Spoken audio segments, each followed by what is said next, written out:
Good afternoon, ladies and gentlemen. So yes, I've written a couple of books. I've set up a business which exists to try and help managements and security people talk to one another about the challenge of securing personal data.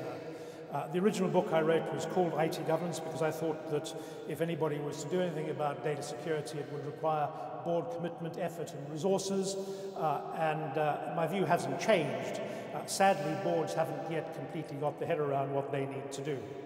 IT governance as a business has grown up around that simple concept of enabling organizations to access whatever it is they need in the way of books, tools, training, education, consultancy support, and whatever mix they need to tackle the broad range of issues from cybersecurity through data protection, penetration testing, and so on. We certainly didn't expect back in April last year when GDPR became law that we'd find ourselves where we are today, apparently the market leader in delivering GDPR Foundation practitioner training, and with the business growing at somewhere in excess of 150% on last year as a result. I'm going to talk briefly about what I call cyber denial, the link between that and GDPR. I'm sure over the course of this conference you'll have heard more than enough about that particular subject. The Network and Information Security Directive, which for quite a lot of the UK is going to suddenly turn out to be at least as important as is GDPR, a cyber resilience maturity model, and the kind of actions that organizations should be thinking about. The interesting reality, if you talk to most organizations, and this comes from an Accenture survey, most boards are confident, they say, in their cyber defenses. They say cybersecurity is completely embedded in their processes. It's a board-level concern. There's top executive focus. And I'm sure you'll recognize the truth in those statements, don't you? Those same organizations suffer something like 100+ targeted attacks per year, of which they admit that 1 in 3 are successful. That's 2 or 3 per month for organizations who claim that cybersecurity is completely embedded in their processes, with most of those breaches being discovered by outsiders, not by the switched-on sharp security team internally, but by outsiders. So that kind of means that somebody is lying. Somebody is not telling the truth about what's really going on. Part of the range of services we offer is a cyber health check. We're going to do a very fast review of a number of areas of cyber health inside an organization, covering externally facing defenses, staff awareness, risk management structures, and all of the components that add up to an effective cybersecurity posture. Here is an organization that we did such a check on. They thought that they were fairly secure in their processes, pretty well embedded in what they were doing. 4,000 staff, they're in health. Health is important where data protection is concerned. And across the UK with multiple outlets. We found in this test 14 critical internet-facing vulnerabilities, 175 medium-level vulnerabilities in their websites and their internet-facing infrastructure. Vast uncertainty across the organization over roles and responsibilities in relation to security. They didn't know whether they had cyber insurance or how they might deal with the impact of a significant cyber attack. They didn't actually know whether they had any cyber attacks. They certainly had no method of risk management. They hadn't done a risk assessment in relation to data or cyber risk or anything in the last 3 years. Thousands of boxes of paper records, millions of electronic personal records, but no data inventory. No idea of actually what data at a board level they held, where it was. 2 different data protection policies inside the organization, no incident response, no information security management system, no formal staff training and awareness. It was kind of like every part of the cyber health check, the answer was, no, we're not doing it. In an organization that whose board thought that they were reasonably secure.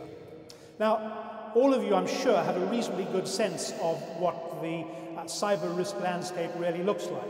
You've got a bunch of different attackers, ranging from hacktivists and terrorists all the way through to competitors, nation states, and enemies. You've got weaknesses in the 3 major attack domains: people, process, and technology. And once people get inside, they're going for any mix they can of your assets: IP, card data, personal information, money, reputation, whatever it is they can get, they're pursuing. That's kind of how it really does look. And cyber risks are, of course, driven by the fact that organizations have increasingly valuable digital assets, easy to nick, high-value research and technology, politically sensitive data, voting information. Gosh, who would have thought? Sensitive internal information, personal data, customer information, high-value physical assets controlled digitally, infrastructure, utility infrastructure, and so on. Multiplicity of threat actors, complex supply chains, rapid technology evolution, inadequate staff awareness are some of the typical challenges facing all organizations. And if you go and look at ENISA, and ENISA, the European, I know Europe is apparently a bad thing, but they have a security agency which collects data across the whole of Europe and provides a threat survey.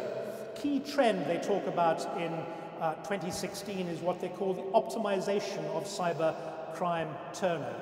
Optimization by criminals of the turnover they're making out of the work they're doing. Not just a bit of random theft and pillage, but optimizing in the same way that grown-up organizations try and optimize their revenue. So are criminals optimizing what they're doing in terms of revenue from cybercrime.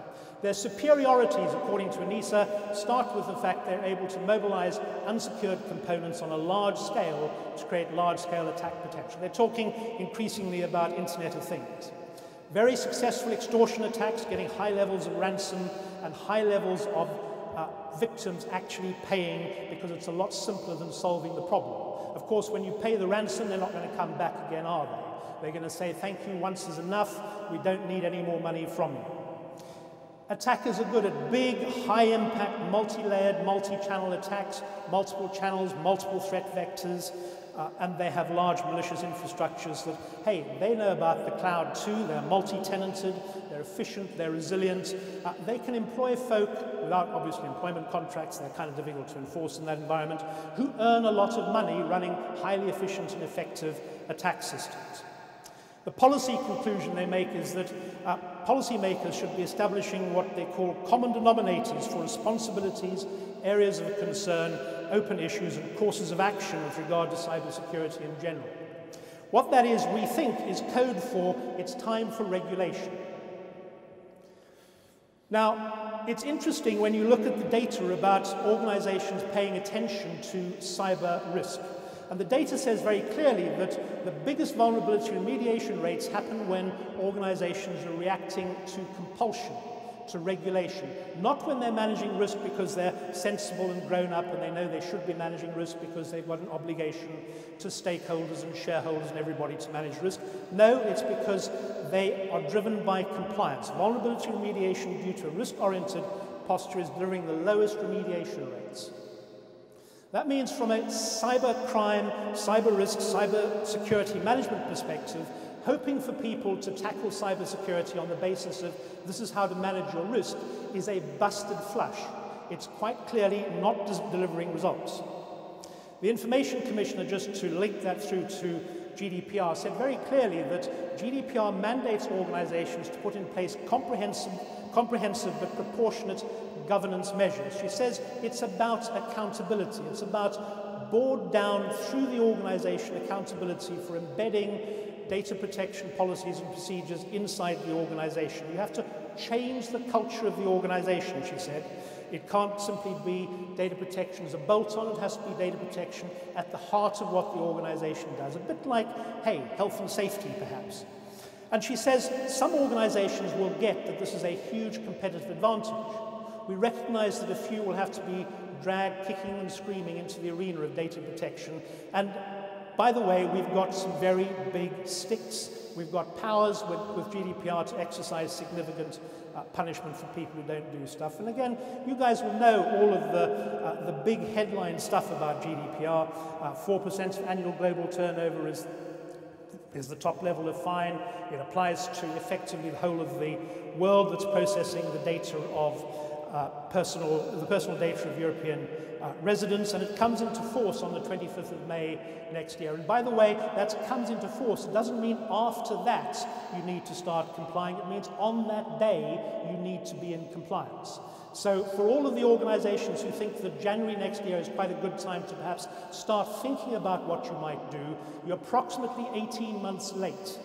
The transition period started in May last year. So you've got quite a lot of work to do, and on the 25th of May, by then everything should be working in line with GDPR. And that's where what GDPR brings in should be making your board sit up and worry.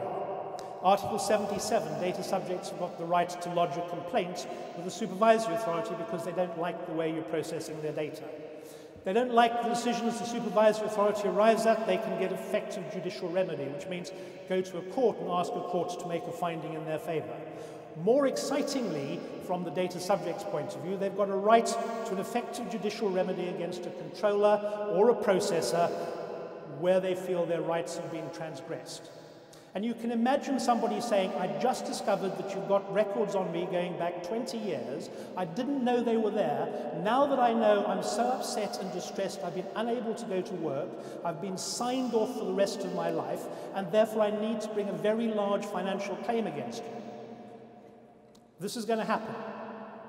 There are lawyers who, not able to support PII applications and other applications, are going to discover that there are many people with serious infringements of their personal rights that need proper support through the court to effect protection and recovery.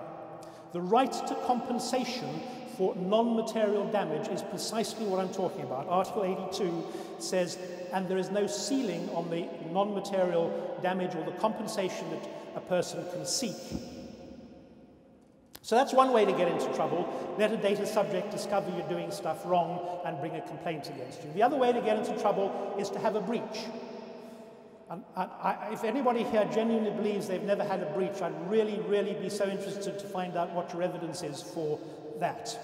When you have a breach, you're mandated to report it to the Information Commissioner within 72 hours. If you're a processor, you've got to report it to the controller with whom you've contracted pretty well as fast as you can. Yes, what without undue delay really means we don't know yet, but it probably means less than 72 hours. Data controllers got to report to the Information Commission and say, hey, we had a breach. And not only have we had a breach, this is what we're doing to address it. This is who we think has been impacted. Now, what do you think the Information Commission is going to do when told that you've had a breach? She's going to say, okay, good luck with sorting it out. Let us know once it's fixed. That's really kind of you to do stuff. Or do you think she's going to say, that's terrific. We'll be round to carry out an investigation just as soon as we can get staff free from the other 93 investigations we've currently got underway. And the fines will be based on what the investigation shows up, not on the transgression itself. That's been very clear in what the Information Commission has already said. It's the investigation and the level of negligence that the investigation throws up that will trigger the level of fines, not the minor transgression that led to the breach. So you choose not to get GDPR compliance in the hope that you never have a breach, knowing that if you have a breach, what's going to be exposed is the fact that you negligently didn't get on with fixing stuff.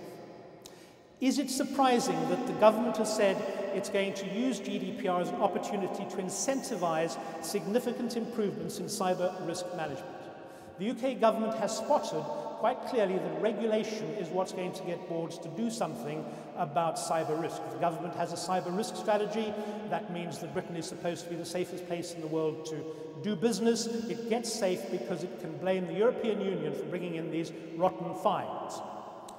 Interestingly, though, the British government, of course, hasn't done that. What it's said is, this is our regulation. We're implementing it. It's going to apply beyond Brexit. And we're going to probably go further, apart from a couple of areas where we're going to take advantage of derogations, but we're going to go further to set ourselves up as the most exciting information regime in Europe. And then there's the Network and Information Security Directive. It's a European directive. The British government has said it's going to implement it. It comes into national law at the beginning of May next year, even ahead of GDPR. It focuses on creating a national and pan-European cybersecurity incident response network. It's focused on saying to both critical national infrastructure organizations and to cloud platform providers, essentially, that they have to adopt technical and organizational measures to ensure the security of systems and facilities, to have procedures for incident handling, to have business continuity management processes, to be monitoring, auditing, and testing the effectiveness of those processes, and to comply with international standards as a method of demonstrating that you're meeting your obligations. The directive says that governments must create effective, proportionate, and dissuasive penalties for organizations that fail to comply. Those are the same words that add up to 20 million euros or 4% of global turnover. So think about what not complying with the with the Network and Information Security Directive also means. Coming along at around about the same time is the Privacy Directive, similar scale of fines. So the cyber health cyber health check we did, if this happened after May next year, they'd have to report the breach to the Information Commissioner if they know about it, if they know how to report the breach, if they've got an incident response mechanism. They have to deal with the investigation, which undoubtedly would lead to a conclusion that the organization demonstrates sustained negligence. So major multiple breaches of policies, monetary penalties in the upper bracket, a PCI compliance breach, investigation and fines. It's a healthcare organization, so it falls into the critical national infrastructure, probably penalties under the NIS as well. Potentially multiple court actions from individuals and data subjects who think that they've suffered. Big reputation damage coming out of all of that, tying up directors and senior managers for years. And again, if you think that doesn't happen, look at the consequences in organizations like TalkTalk and others where people have genuinely failed to do what they should have done and been forced out of their roles. So, what do you do about it? ISO 27001 is, of course, a sensible place to start because GDPR says adherence to an approved code of conduct is a good way of demonstrating that you've got to grips with your obligations. Not only does it tell the ICO that you have, but it also tells the board that it's doing its job properly because it's a framework that ensures that you have the right policies and that you're doing the monitoring and audit that you should be doing across all of the information assets and information security in the organization. And enables an organization really to start with doing basic stuff right and to progress not just to ISO 27001, which should be a basic level of security, but to start building a genuinely cyber resilient organization over the years ahead. And all organizations should be looking to get up to the point where they're managing security in their supply chain and have a genuine, resilient organization. So get a cyber health check. That's what my people want me to tell you, get a cyber health check. However you do it, what you're looking for is a mechanism to achieve exactly that. Board involvement, clear roles and responsibilities around cybersecurity and data protection with a budget. The budget, you can work out what it should be. Calculate 4% of your global turnover and go to the board and say, I need 10 quid less than that. And you've got a starting point for a sensible conversation.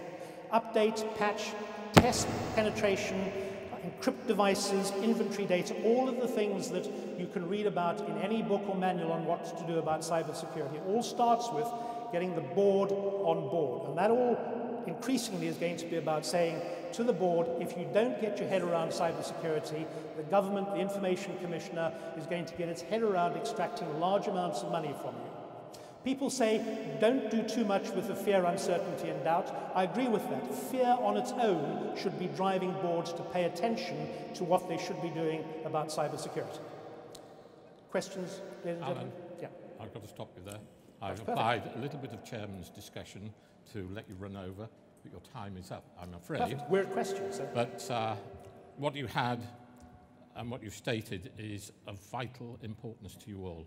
It was a very comprehensive presentation as always, Alan, and I thank you very much indeed. Sure.